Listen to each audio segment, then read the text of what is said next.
Now, it's my great pleasure to introduce my good friend, Dr. John Holdren. Currently, John holds many titles. Some of them he discovers each day. He is Assistant to the President for Science and Technology, Director of the White House Office of Science and Technology Policy, and Co-Chair of the President's Council of Advisors on Science and Technology. John is helping to guide President Obama's vision for a nation where science, technology, and innovation reach their full potential for inspiration and economic benefit. Beyond that, he loves this field. As head of OSTP, he's been a close partner with NASA as we chart a dynamic future for human and robotic exploration. He has a long and distinguished career, serving with universities and philanthropic organizations and shaping our nation's technology and energy policies. Our careers have taken very different paths, but we have both arrived at this moment where we stand together at a turning point and face historic opportunities for advancing this nation's capabilities. We couldn't ask for a more thoughtful and talented counselor. Ladies and gentlemen, please welcome Dr. John Holdren.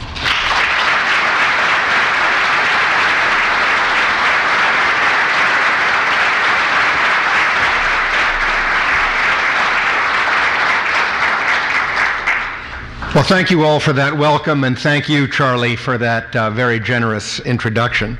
One of the pleasures of my current job is that I get to work with a great many talented and dedicated people, but very few of them really deserve to be called national heroes.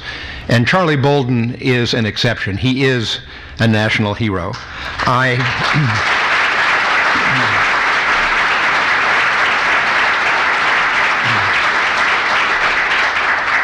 I can't imagine a better, more decent, more qualified, more thoughtful leader to be holding the reins of NASA at this pivotal time, a time when the agency itself is entering a new and historic trajectory. So I commend you, Charlie, for the hard work that you've been doing, that you are doing, for the good guidance and the inspiration that you're providing to all of the dedicated men and women of NASA who you lead.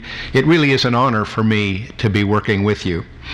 I also want to thank the American Astronautical Society for the invitation to speak at this symposium, honoring the memory and the accomplishments of one of the great pioneers of spaceflight, Robert Goddard.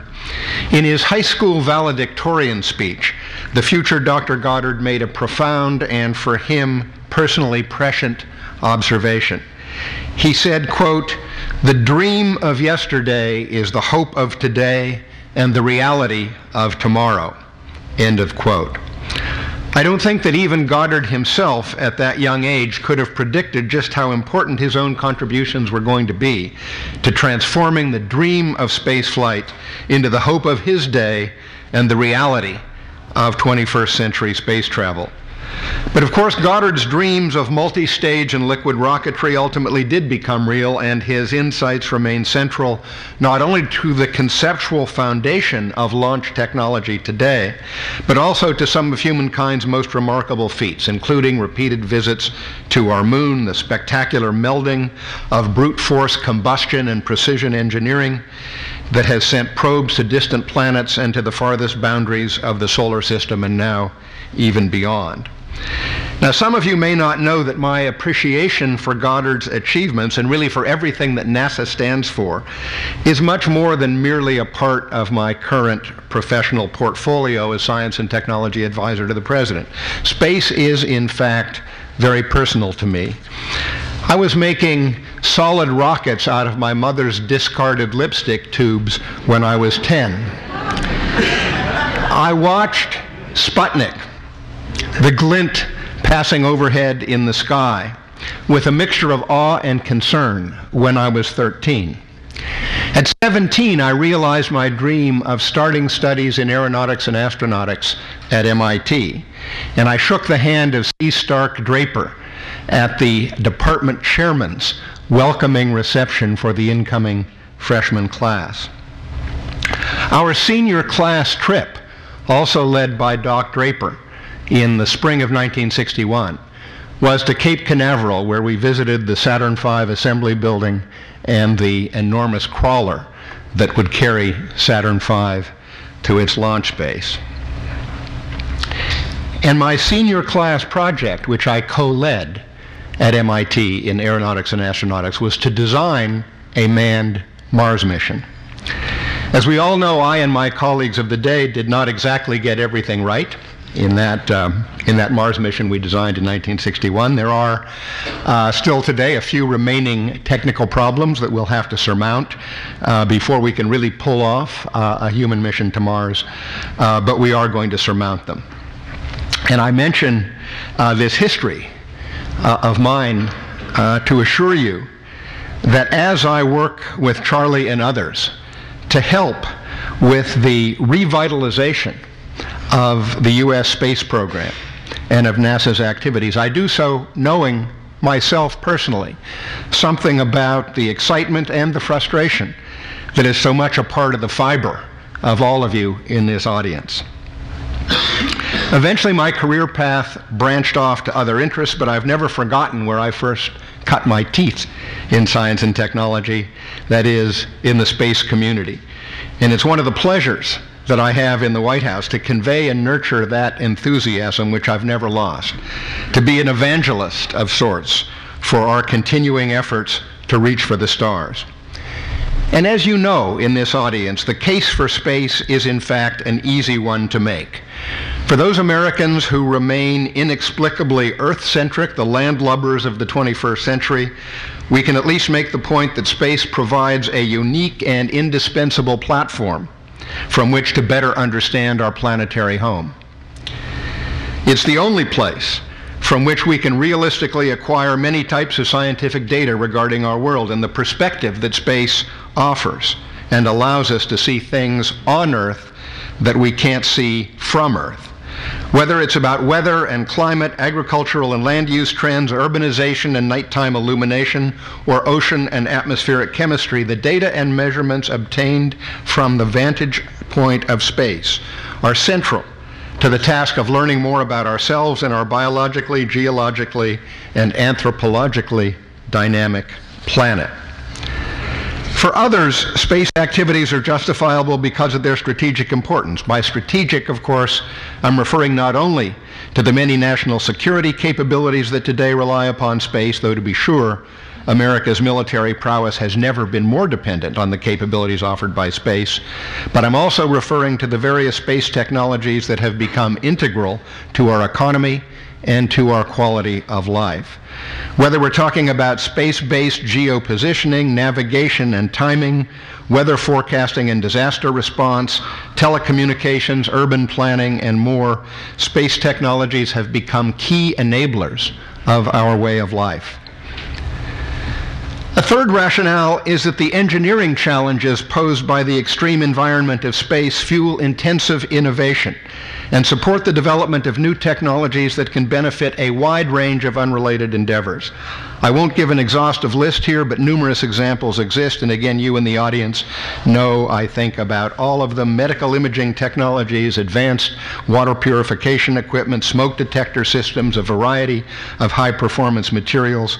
This portfolio of products and activities not only helps chart a new path forward in space, but it also helps us here on Earth by investing in the skilled jobs and industries of the future. And then, of course, there's the rationale for reaching skyward that is perhaps least practical in terms of immediate payoffs, but most compelling for many people both inside and outside the space community. That is the irrepressible human longing to venture into the unknown, to stretch beyond the comfort zone, to explore frontiers, and once we've explored them, to look further to the next horizon and strike out to see what lies beyond that one as well. This is the human legacy of the world's sailors, whether it's the Argonauts of Greek mythology or their real-life brethren who for centuries risked their lives at sea, or their cosmic heirs who are today riding on ships of carbon fiber and steel, our astronauts, cosmonauts, and taikonauts. And though I just conceded that this urge to surge into the great unknown may be as much a matter of restlessness as of rationality, I want to temper that sentiment with a recognition that in fact there is something very practical, something further very practical, that is emerging from our repeated efforts to break free of the Earth. And that is a level of international cooperation and collegiality that just might not have happened had we kept our gazes to the ground where borders and fences keep our vision small. I'm talking, of course, about the marvel of the International Space Station orbiting now high above us, which last year celebrated 10 years of continuous habitation by brave men and women representing far-flung regions of our planet. The International Space Station may be one of the most complex engineering feats ever undertaken by humankind, yet it was, in a sense, inevitable if we or any nation were to succeed in the dramatic act of setting up shop in near-Earth orbit. Sure, there are great voyages of discovery being sponsored by individual nations all the time to the depths of the ocean and the interiors of barely explored jungles and ice sheets, where new species continue to be tallied every day and new phenomena uncovered. But none of these environments, none of them, is physically as unforgiving or as economically and technologically daunting to explore as space is. And so none of them has served as a crucible for international collaboration in the way that space has. And look what has been created in that crucible. The central conceit of the early episodes of Star Trek, that exaggeratedly internationalized crew, almost more fantastical than space travel itself in the 1960s, has become a reality in the International Space Station, with residents from the United States, Russia, Europe, Japan, and Canada serving aboard this orbiting outpost at various times.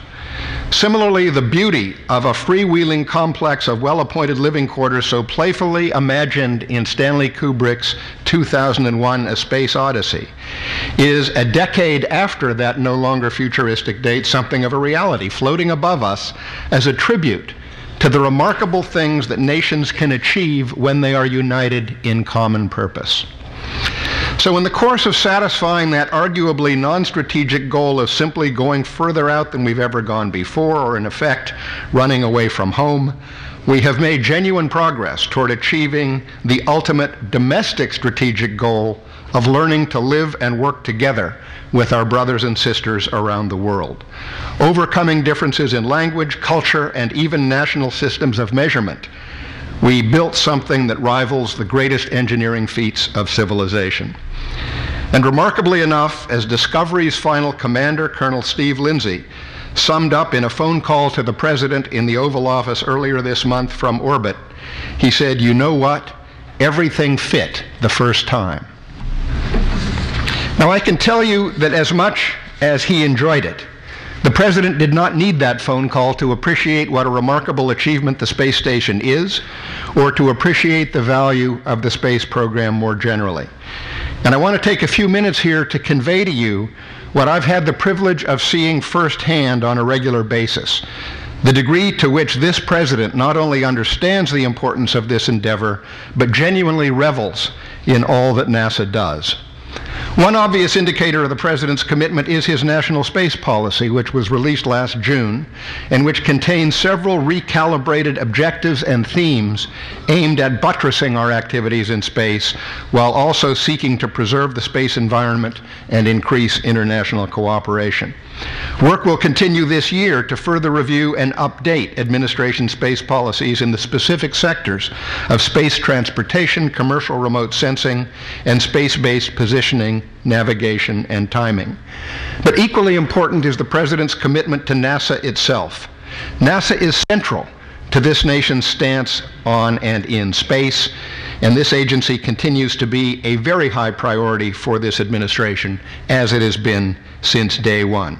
For all of the reasons that I stated earlier in these remarks, including the economically compelling rationale that NASA is a time-tested generator and test bed for innovation and discovery. Now, some may think that the best way to show an agency you love it is to leave it alone, to keep doing what it's been doing. But obviously that was not how the President and this administration showed their affections in this instance. What I believe the space community has begun to realize by now, though, is that the shifts in emphasis and direction that have been rippling through NASA and the nation's space program over the past couple of years represent important, necessary, and positive changes. President Obama, Charlie Bolden, and many others, including myself, have invested a great deal of time and thought before settling on a path forward for NASA last year, a path important enough that the President chose to describe it personally to the men and women of NASA and many members of the space community in an historic speech he delivered at the Kennedy Space Center last April. And I can tell you from my many meetings with the President leading up to that day and in the weeks and months since, these changes are a reflection not of frustration or retreat, but rather of just how much he and others in this administration care about our future in space. Too much of NASA's spectacular potential has been squandered in the past due to poor planning or unrealistic scenarios. This administration's commitment has been to look hard at the evidence, including a realistic assessment of technical and financial challenges, and then to make rational decisions that we as scientists and engineers can be proud of.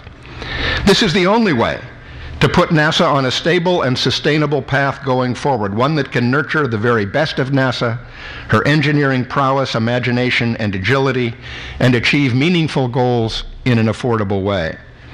By the way, this kind of transformation is happening across the board in the Obama administration. The President has committed to reforming the way government works by increasing efficiencies, rethinking the way the government does business, and being smarter about our use of technology, procurement methods, and best practices. NASA can be a leader in this transformation, is a leader in this transformation, and I encourage all of you in the space community to support this goal.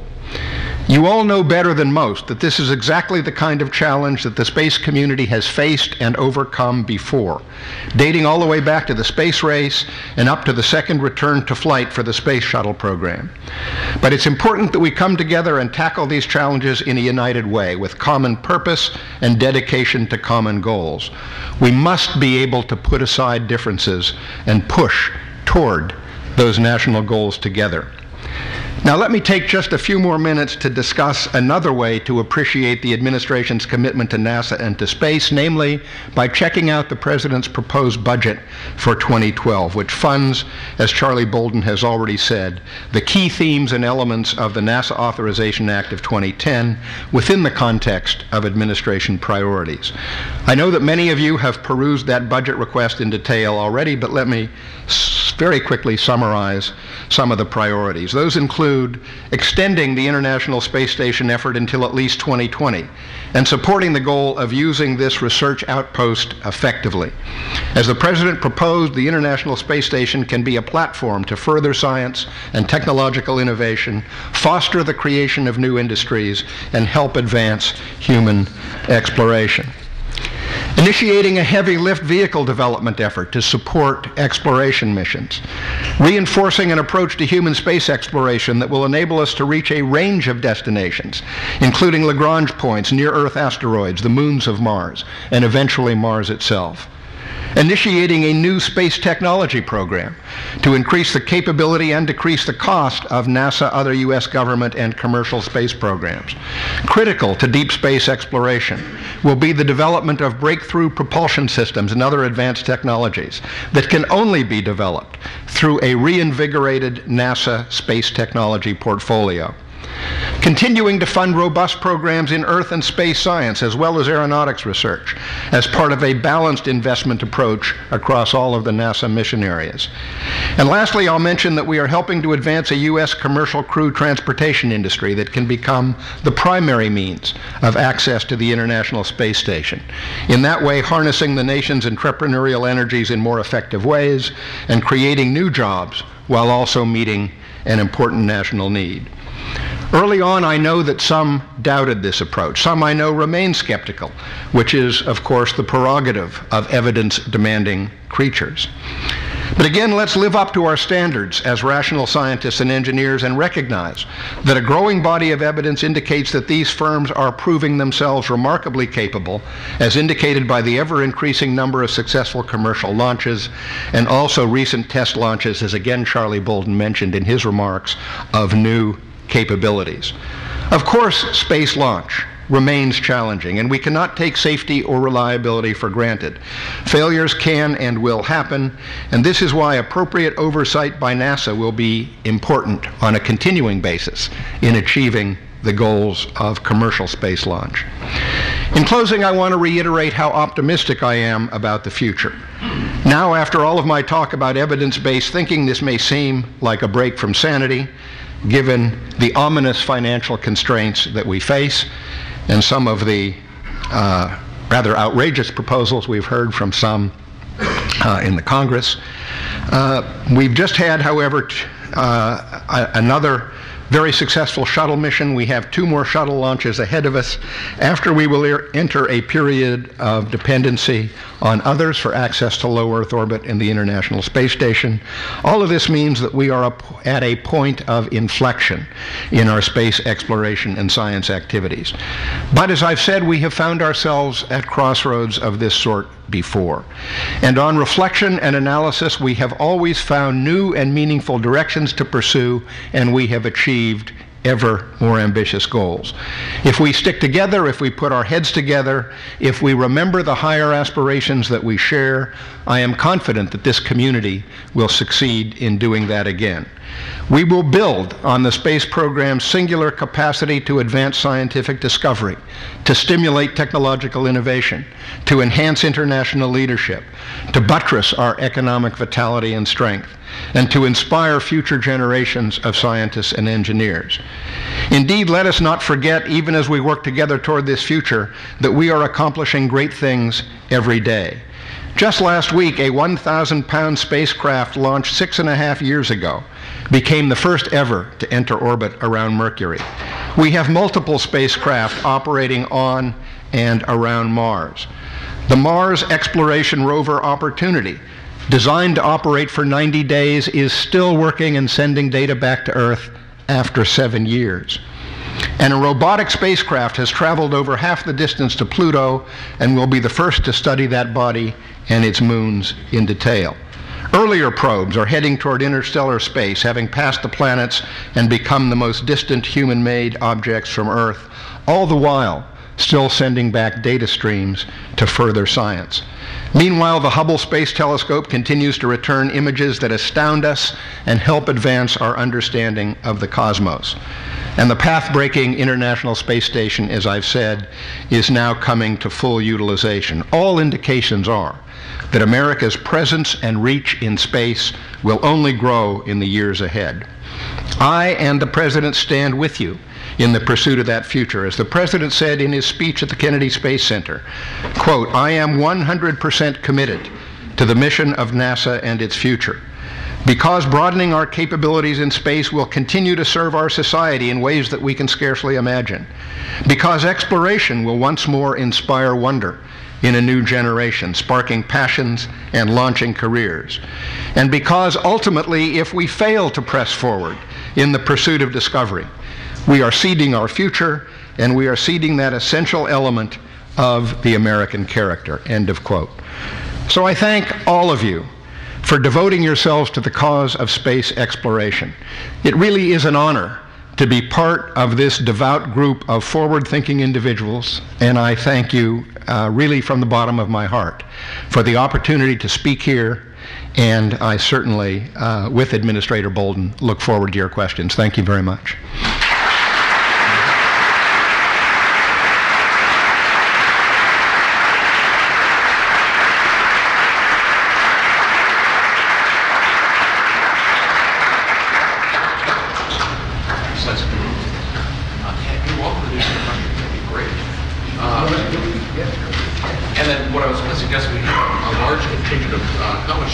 Driven all the way from universities, like to let them have maybe the first shot or two. Okay, so anyone who has a portable microphone, maybe not, so just be loud.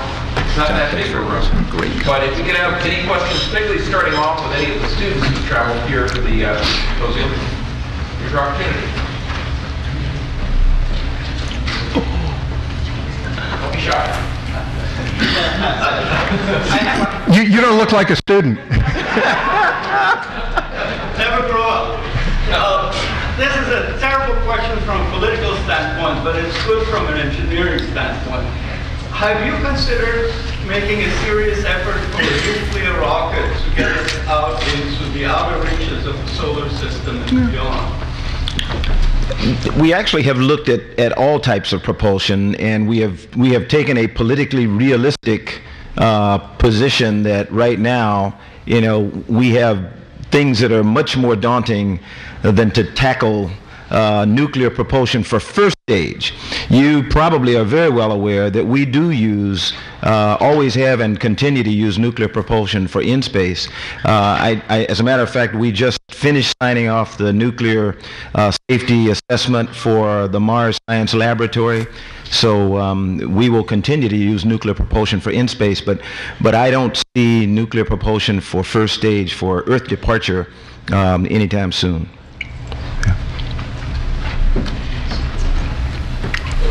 Way back there. Yes, with the recent string of failures of some Earth science, climate change science missions and cancellations as well, and of course the recent budget discussions that have been going on, what do you see as the future of climate change science missions? Well, of course, like everybody else, we're very disappointed in some of the losses we've suffered, the orbiting carbon observatory last year and this latest unfortunate loss, and we're struggling to figure out how with current budgets we can replace those losses. We made the decision and we put in the 2012 budget a replacement for the OCO. We would like to replace the other payload that was recently lost. I hope we will be able to do that. We're very busy working with the Congress trying to explain how crucial these observations from space are to understanding not only what's happening to our climate over time, but understanding as well in the much shorter term what hurricane tracks are going to be, how we can maintain the quality of 3-day and beyond weather forecasts, and so on. One of the things we've pointed out, it happens to be of great significance at the moment which way the wind is blowing around Fukushima, Japan. We would not have the good information we have on that particular question if we did not have those birds up there now.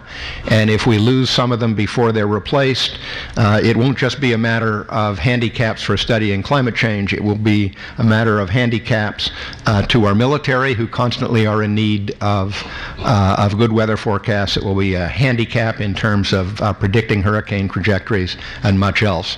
So we are very much aware that we need to recover from the losses that have been suffered there. We need to fill the gaps. We've got to find the money somehow to do that.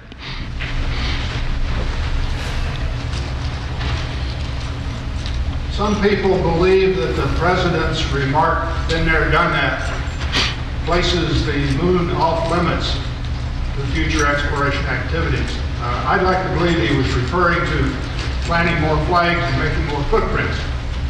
Could you clarify that for us? Is the moon off limits to future? No, the moon is not at all off limits, and the president, I cannot, no one can say what the president meant by his statement, but knowing him, as John has said, he is a dreamer, and I think he understands. I would say that you're right about we don't need to plant any more flags. Technology has taken us to the point now that it would be foolish for us to waste assets in building habitations on the surface of the moon when Mars and places more distant are our ultimate destination. We have we have actually been testing for a number of years now a 2-person rover that we can put on the surface of the moon. Astronauts can live in it, work out of it. The space suits are attached to the back without even having to go through an elaborate process that we do today for an EVA. The astronauts walk into the suit, lock themselves in, go do about whatever they're going to do. We can traverse all over the surface of the moon, and we don't have to have a habitation. So I would say, understand that the president is thinking forward and not backwards. We have been there, done that. But we will need the moon as a place for research. When you go to Mars, right now we're talking 8 months or so. We would love to see it cut in half, but there are still lots of answers we just don't know. I refer to the International Space Station as our new moon, because it is a place that is reachable today. It is the only place that we can do long-term microgravity research, and until we can return to the surface of the moon to do some additional research that will be needed to help us facilitate a successful journey onto Mars, we'll be using everything in between: asteroids, Lagrange points, you name it. I could add to that just briefly. I believe I do know what the president meant, although that's always dangerous. and it is very much what Charlie said. We will go back to the surface of the moon with people when we have capabilities to take advantage of being there in ways that we didn't before. The question was, do we need to rush back there to make sure we get there again before the Chinese or the Indians or somebody else does it for their first time? And the president rightly pointed out, we were there already in 1969. We don't have to prove to anybody that we can get humans to the moon first. That's what we did. But when we're ready to do new things on the moon that will help us in the broader exploration of space, we will do them. In light of our need for energy independence, is NASA considering further research in the space-based solar power satellite? Well, I'll tell you what, I'm going to, as I do when I go to Congress, I'm going to take that for the record. Dr. Lori Leshing and the panel that's going to be coming up here earlier in just a few minutes, would you save that question for them? I can give you a broad answer that says yes, but they can give you details. Okay? Yeah. With the up-and-coming SLS program, can you describe what NASA's role will be? Will it be a dominated vendor-delivered system? Will Marshall be doing the integration? Whatever aspect of the question was how is NASA going to participate, or what will NASA's role be in the upcoming exploration initiative in the Space Launch System and the Multipurpose Crew Vehicle? We're actually looking at that right now. One of the reasons that we can't just go and tell Congress as they would like to know, okay, what architecture are you going to use? What is going to be your operational concept, is because we are just formulating that. I imagine that when we go beyond low Earth orbit, it will not be as we did when we went to the moon, where it was an all NASA operation. There was no international involvement. There will definitely be heavy international involvement in any exploration that we do. We may end up eventually with a system that has foreign components in the SLS. That has not been decided yet. So it would be premature for any of us to say we know how we're going to operate the SLS, how we're going to operate the MPCV. And again, you're going to have some experts who are on this next panel, and they will tell you what some of the ideas are. You have to understand, when we fly the first SLS, which will probably be a vehicle less than 130 metric tons. Probably be something in the range of 70 metric tons, as I have said before and been misquoted. Okay, so let me apologize to anyone who may have misunderstood what I said about an evolvable, incrementally developed system. Jeff Bingham, I will use Jeff's name because he's not here, but Jeff Bingham, who's a Senate staffer, was sitting in the room when I made the statement, and those of you who were in the room said, Jeff said, that's exactly what we want. We didn't ask you to build a 130 metric ton vehicle right out of the chute. We understand it will have to be evolvable. It will have to be incremental. When we do our first flight sometime toward the end of this decade, when we go to an asteroid in 2025, as the President has asked us to do, it will be on a vehicle that is not as capable as the one that will be required when we go to Mars. Because we don't want to lock ourselves in to a technology today that will be antiquated when we need it. So that's the reason I use the term evolvable, developed in incremental steps, and we'll get there. But when we get there, it will be something that is as close to the state of the art as we can possibly be at that time. Okay, good. I haven't seen a student yet. We got a student back there? Yes. Okay, we got a student. I would just like to jump back to the topic of the moon really quickly. What exactly were the reasons for the cancellation of the Constellation program? Because as I understood, the idea was to set up bases on the moon. You want to do it? We could understand the environment and apply that for Mars, for example, in the future. The dominant reason for the termination of the Constellation program was you took a look at where we were in terms of what was affordable, sustainable, and realistic. The vision for space exploration was the birthplace for the Constellation program. And it was a vision that was going to have us going beyond low Earth orbit. That was the centerpiece of the vision for space exploration. If you will go back and look at how Constellation developed in time, unfortunately because of fiscal problems, other kinds of challenges, it's all water under the bridge, the program evolved or devolved to something that was lunar-centric, not what we wanted, without a lander, not what we wanted, and without the capacity to do the types of exploration that you wanted to do. And we also needed the International Space Station. We had no idea, okay, when that decision was made, we had no idea that the fiscal climate was going to be what it is today. So somebody was probably clairvoyant there. Given the fiscal situation when the decision was made to terminate the Constellation program, it was unaffordable then. So we took a look and we said, okay, how do we conduct ourselves such that we can be good stewards of the American taxpayers' money, generate an exploration program, a realistic, affordable, and sustainable exploration program, and still operate in low Earth orbit? The best way to operate in low Earth orbit is to get NASA out of that business, to hand that off to commercial entities who have demonstrated their capability to build rockets and send people to space. Because if you walk in Mission Control today in Houston, Texas, and you look at the badges, you will find, I asked this question of Mike Coates just 2 weeks ago, you will find that 25% of the badges are NASA. 75% of the badges are USA or Boeing or one of our contractors. We don't, industry does this today. Now, is it going to be difficult to facilitate the success of a purely commercial space industry? Yes, it will be. Was it difficult for us to go to the moon? Yes, it was. Will it be difficult to go back? Yes, it will. Is it difficult to launch a satellite, a robotic satellite? Yes, it is. We do risky stuff. That's why I come to work every morning. I tell people all the time, and you can say I'm naive or whatever it is. I love coming to work because I love doing the same kind of stuff I did when I was a kid. I had a reputation as a kid of being a risk taker.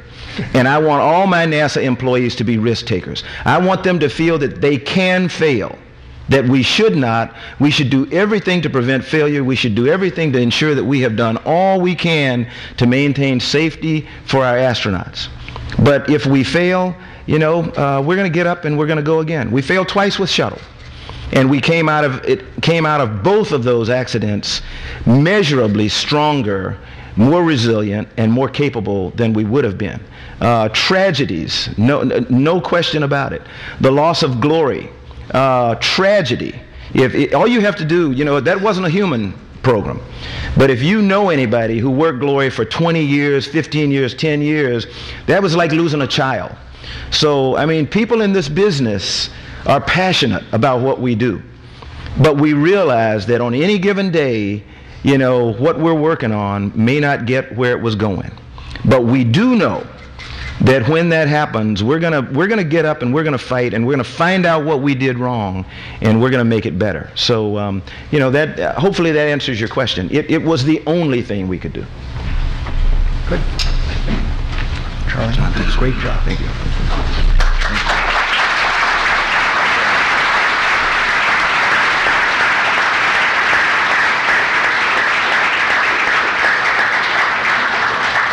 We at AAS greatly appreciate you taking the time, and particularly taking the extra time to answer some questions